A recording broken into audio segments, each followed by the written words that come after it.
পাহাড়পুর নামের একটি গ্রামে সাধু নামের এক ব্যক্তি নিজের স্ত্রী এবং ছেলের সাথে বাস করত। তার স্ত্রী মহিমা এবং ছেলে স্বপন। সাধু ছিল একজন মাটি ব্যবসায়ী। তার প্রধান কাজ ছিল মাটি পরিষ্কার করে সেটা বিক্রি করা। সাধু এই মাটি তার গ্রামের মেম্বার কানাই লালের কাছে বিক্রি করত। মেম্বার মশাই কি শুরু করেছেন বলতো? উনি তোমার 3 মাসের টাকা দেননি। এভাবে চললে আমাদের তো না খেয়ে মরতে হবে নাকি? আমি প্রায় প্রত্যেক দিনই মেম্বার সাহেবকে টাকার কথা বলি গো, কিন্তু সে তো আমাকে পাত্তাই দেয় না। তুমি কিছু একটা করো। বাড়ির বাজার প্রায় ফুরিয়ে এসেছে। স্বপনের স্কুলের বেতন দেওয়া হয় না, প্রায় 3 মাস হয়ে গেছে গো। এভাবে আর কতদিন? তুমি কোনো চিন্তা করো না, আমি আজই কিছু একটা ব্যবস্থা করছি। এই বলে সাধু চলে যায় মেম্বার সাহেবের কাছে টাকার ব্যাপারে কথা বলতে। সাধুকে দেখেই কানাইলাল বলে, কি হে মশাই, আজ এত দেরি কেন? আজ কাজের আগে একটু মাটির হিসাবটা করে নিলে খুব ভালো হতো। গত 3 মাস ধরে আপনি আমাকে মাটির কোনো টাকাই দেননি। আমার বাড়ির বাজার প্রায় শেষের পথে। ছেলেটার স্কুলের বেতন দিতে পারি না 3 মাস থেকে। এমন ভাবে চললে আমি তো সংসারই চালাতে পারবো না। অনেকক্ষণ যাবৎ সাধু মেম্বার সাহেবকে টাকা দেওয়ার জন্য অনুরোধ করে। এইসব বলার এক পর্যায়ে কানাইলাল সাধুকে বলে, দেখো সাধু, আমি তোমাকে আগেই বলেছি, এখন আমার ব্যবসা খুব একটা ভালো চলছে না। সবকিছু ঠিক হলেই আমি তোমাকে সব টাকা একেবারে দিয়ে দেব। কতদিন? ততদিন তো আমরা না খেয়েই থাকবো। এখন তো মাটি নিয়ে আসার জন্য যে গাড়িতে তেল ভরা লাগবে, সেটা টাকাও তো আমার কাছে নেই বাবু। এই কথাতে কানাইলাল তার স্ত্রী আর ছেলেকেও কাজে লাগিয়ে দেওয়ার জন্য বলে, কিন্তু এতে সাধু খুবই ক্ষিপ্ত হয়ে যায়। একেই তো আপনি আমাকে টাকা দিচ্ছেন না, তার উপর কিনা আপনি আমাকে এসব কথা বলছেন। দেখো, আমার কাছে এছাড়া আর কোনো উপায় নেই তোমাকে বলার মতো, বুঝেছ? আর তোমার যদি এতে না পোষায়, তাহলে তুমি যাও, গ্রামের অন্যদের মতো অন্যের জমিতে গিয়ে চাষ করো গে। এসব শুনে সাধু খুব অনুনয় করতে থাকে কানাইলালের কাছে, কিন্তু সে কোনো কথা না শুনে সাধুকে তার ফ্যাক্টরি থেকে ঘাড় ধাক্কা দিয়ে বের করে দেয়। এটা আপনি কি করলেন মেম্বার মশাই? আপনি তো খুব ভালো করেই জানেন সাধুর বাড়ির পাশে ওই মাটির পাহাড়ের কি দাম, তারপরেও আপনি ওকে কাজ থেকে তাড়িয়ে দিলেন। আমি সেটা খুব ভালো করেই জানি রতন, তবে সামনের জনকে কখনোই বুঝতে দেওয়া যাবে না যে তার দেওয়া মাল কত দামে বিক্রি হচ্ছে। আর সাধুকে যদি আমি সেটা বলে দিই, তাহলে ওর মধ্যে লোভ জন্মে যাবে, আর ওর নজর শহরের দিকে চলে যাবে, আর আমি সেটা কখনোই চাই না। আর আমি এটাও জানি যে ও শেষমেশ উপায় না পেয়ে সেই আমার কাছেই আসবে। অন্যদিকে কাঁদতে কাঁদতে সাধু ফিরে যায় তার বাড়িতে। তার চোখের জল দেখে তার স্ত্রী মহিমা সাধুকে জিজ্ঞেস করতেই সে সব কথা বলে ফেলে। তখন মহিমা বলে, এইবার আমাদের কি হবে? ঘরে যে কিছুই নেই।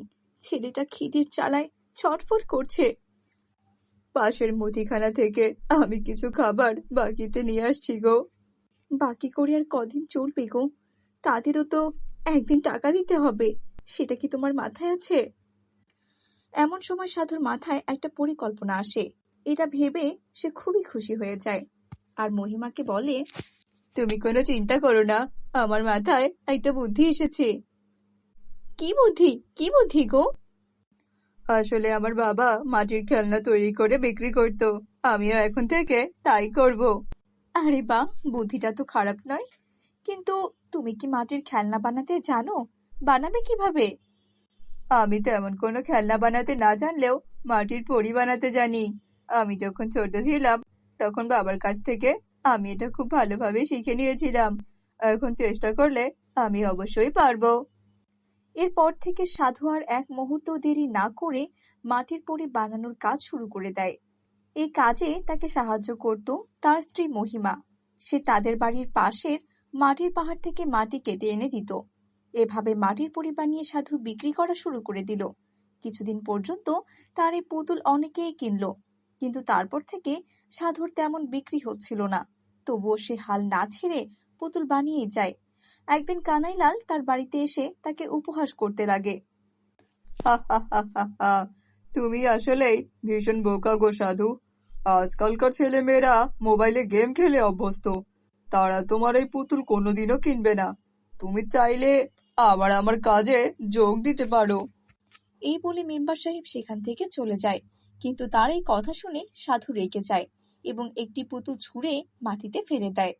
পুতুলটি ভেঙে দুই ভাগ হয়ে যায়। দুঃখ, কষ্ট আর ক্ষোভে সে তার ঘরে গিয়ে শুয়ে পড়ে। তখন মাঝরাত। হঠাৎ সে তার ঘরের বাইরে কোনো কিছুর শব্দ শুনতে পেয়ে ঘর থেকে বাইরে বেরিয়ে আসে। সে খুব অবাক হয়ে যায়। সে দেখে তার ভেঙে ফেলা মাটির পরীটি নিজে নিজেই জুড়ে গেছে। এই যেন এক বিস্ময়কর দৃশ্য। সে দেরি না করে তার স্ত্রী মহিমাকে ডাক দেয়। মহিমা, ও মহিমা, শিগগির ওঠো।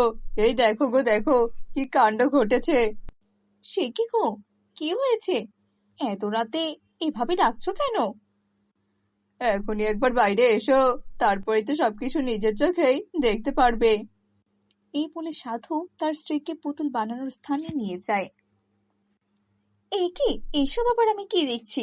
ভাঙা পুতুলটি আবার কি করে জুড়ে গেল গো? আরে সেটাই তো বলছি, এ তো চমৎকার হয়ে গেল। এই কথা বলার সাথে সাথেই হঠাৎ করেই মাটির পরী জীবন্ত হয়ে ওঠে, অর্থাৎ আসল পরীতে রূপান্তর হয়ে যায়। এই দৃশ্য দেখে সাধু ও মহিমা ভয় পেয়ে যায়।